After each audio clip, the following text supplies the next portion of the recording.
Welcome back. New details are emerging about the Home Depot data hack earlier this year. Home Depot now says hackers made off with 53 million customer email addresses. That's in addition to the 56 million credit and debit card accounts stolen earlier this year.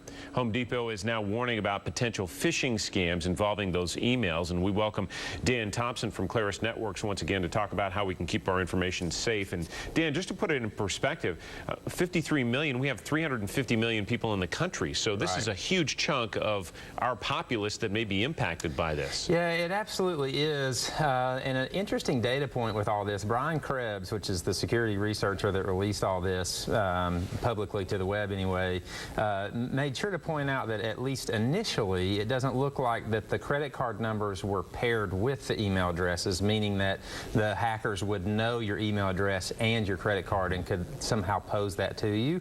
But still, our spotty sensors should always be on high alert when checking emails, especially if it's something from a Home Depot or Target. Target also had email addresses stolen in their breach. So, it is let me stop you there. Is the best thing to do just to when you see that, really to delete it? Yeah. And do you delete it out of your deleted box to ensure that it's gone? I would.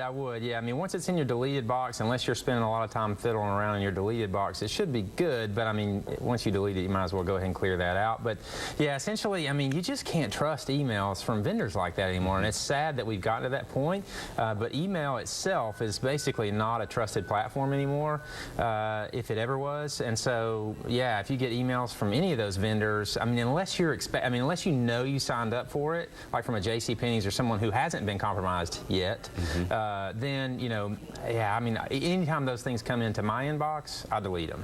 And the best thing to do is really, if you want information from those companies, just go directly to their site. That's right.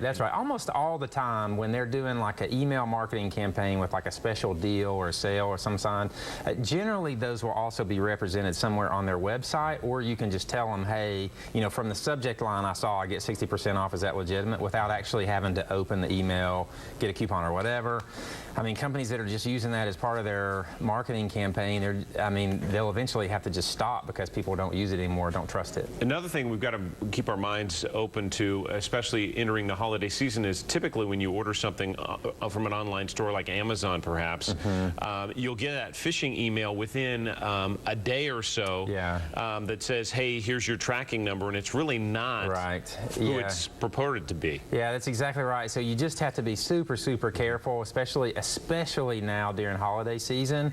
I mean, these attackers, they know most people are going to be ordering online. They know most people are sort of lazy about this, and they'll just kind of open it and look at it.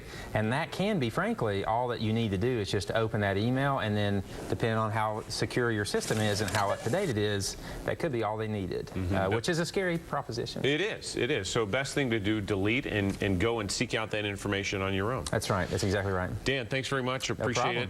Have a great rest of your weekend. You too. Thank you.